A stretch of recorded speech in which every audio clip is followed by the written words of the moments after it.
Good morning and welcome to day one of our Winter Wellness Challenge. I am so excited for this week and I hope you are too.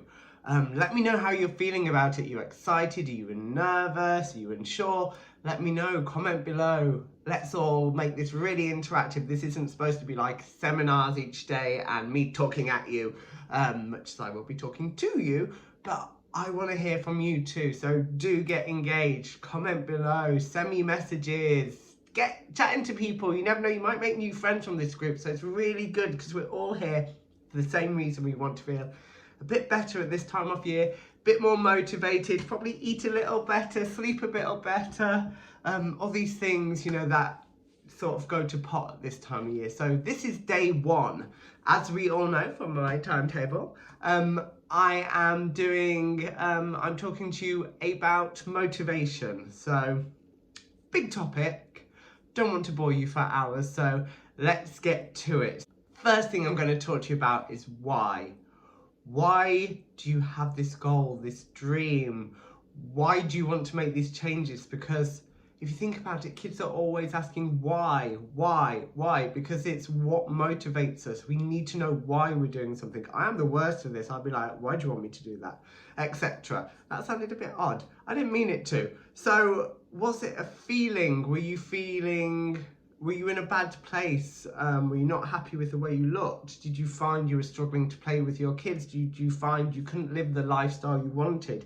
Is it an aspiration, a dream? Is it a sort of a lifestyle that you aspire to have?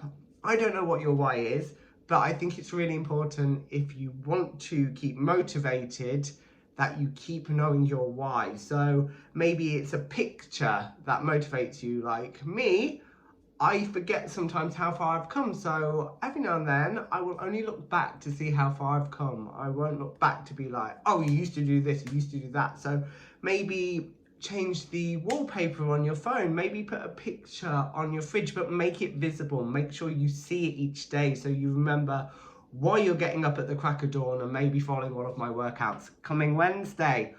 Why on a Sunday morning you're going to get up at stupid o'clock to go for a run in the park when everyone else is in bed. Why you're going to say no to that extra drink, why you're going to not have a drink tonight, why you're not going to eat that food.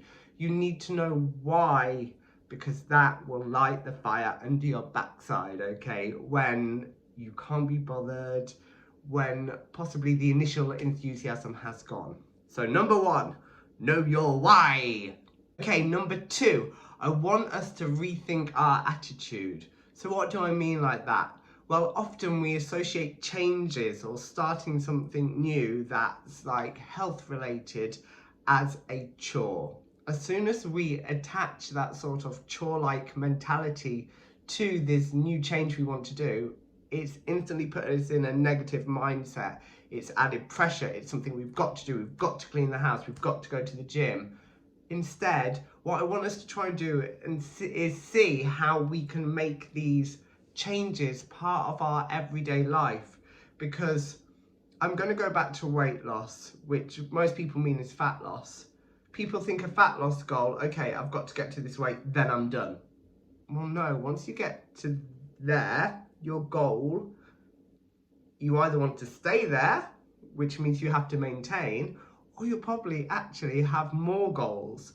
And people think our journey with our goals is always a straight course. It's not. There's always going to be obstacles. So this brings me back to my first point of knowing your why, because on those days when you really don't want to do something, when, you know, you're really struggling, if you just have that picture, that little reminder of why you started, it might just give you that little push.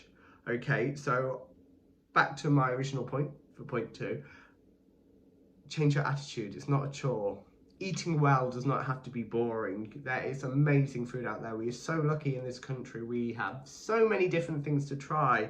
Okay, you can have a good night out with the right people without drinking. Don't think, I'm not drinking now, life's going to be rubbish. You know, there's so many aspects, and I know I'm picking up on goals. I don't know what your goals are. I don't know why you're here. I'm hoping you just want to feel better and have a bit of a happier, healthier Christmas. So thanks for being here. Number 3, don't do it alone, which is part of, amazingly, why we're all here.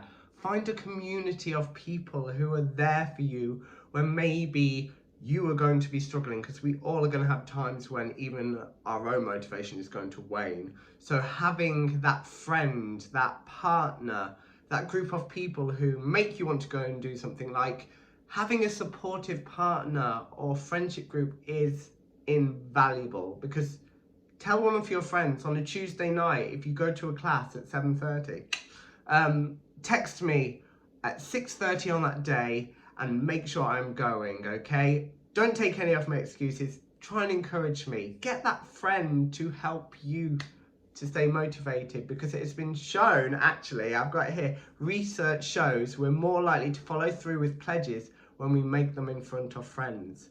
So if you tell your friends, I'm going to do this every Monday, I'm going to go for a run every Monday, blah, blah, blah, without fail, then you've told someone. So now you're a bit like, okay, well, I've told them, I need to do it. So that's really good. Environment is key. Now, I'm only going to touch on this, but I talk about it a lot. If you have got a really stressful work life, if home life isn't the best, we have to start and look at our lives holistically, okay?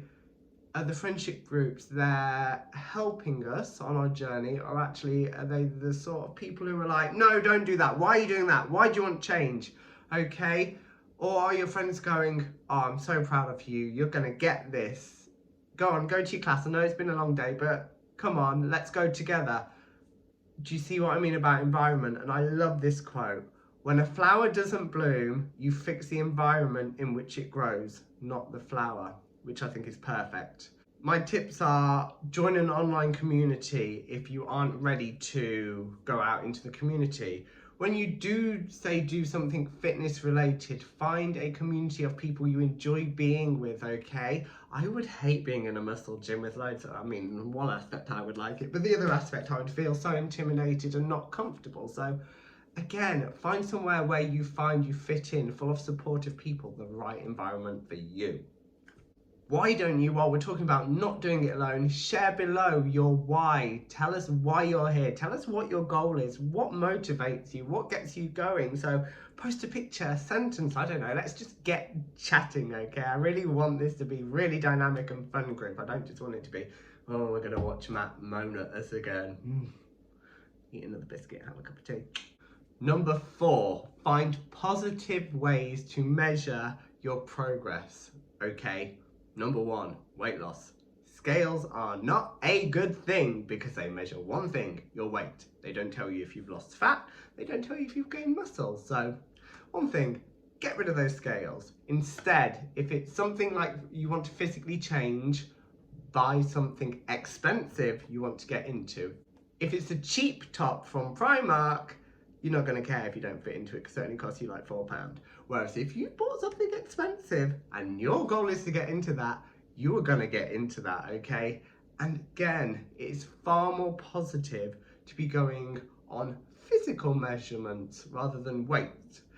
Take some progress pictures, because progress can be slight but can still be happening, okay? Learn how to measure yourself. If you need to know how to measure different parts of your body, that sounded dodgy again. Message me, okay? Comment below. One other thing, okay? If it is something like weight loss, the journey is not going to be smooth. There's going to be obstacles, so look for other ways to measure what you're doing. I try and do this with a lot of my personal training clients. So is it a behavioural change that's happened? So maybe they were struggling to get to the gym even once or twice a week, but maybe create a chart and you tick off when you're going to the gym, and soon you'll be like, well, before I wasn't going to the gym at all. Now look, I'm going twice a week religiously, which is amazing. It's a big behavioural change. Maybe every weekend you were getting smashed and hungover all day Sunday. Maybe you start and log how much you're drinking on a night out, and you'll just see actually every time you're changing, these small daily changes get big results, okay? And don't underestimate those little wins, okay? Because they are a big deal. Now, I'm going to be talking more about meaningful goals a bit more on day 7, because that's about goal setting and getting us ready for the new year. So don't worry too much about that. So here are my things to take away for maybe monitoring goals and progress. Buy something expensive to wear, progress pictures, measure consistency and habit change, okay, rather than these sort of aesthetic values. Log workouts, monitor your performance during your workouts. Maybe when you first started, you could only lift a 2-kilogram kettlebell, whereas now you're lifting a 10-kilogram kettlebell. Amazing achievement. So make sure also they're realistic. But again, this is something I'm going into on Friday. So one thing finally to take away. This is a really good sentence that I found a little bit from a psychologist at Stanford University. So, you didn't gain 10 pounds in 10 days, so it might take a while to lose it. Look beyond the scale. Remind yourself that the benefits of exercise are being healthier, happier, living longer. These are so much greater than weight loss. Okay, so think about that. Think about your health, okay? Thinking about living a little bit longer and a little bit of a fuller life, feeling happier, confident, etc. So, next is homework. I want you to write down your why. I want you to make it visual and visible. I want you to tell one person about this, whether it's in this group, whether it's a friend, someone you trust, okay? So again, recap some ideas. It might be a photo on your phone screen. You might put a photo on your dressing table. You might make a vision board of what this goal is, what this life looks like that you're dreaming of. And then it might be post-it notes. Maybe you might want to, if you really struggle with a positive mindset, to sign up to some positive daily quotes, something that's going to motivate you daily, and just, on those dark days, just give you that little, okay. But yes, make it visible, make it visual, tell someone. Sounds like some sort of weird government campaign, doesn't it? Like Stranger Danger. Stop, drop and roll. Anyway, I hope you have found something useful from this little chat with me on a Monday about motivation, okay?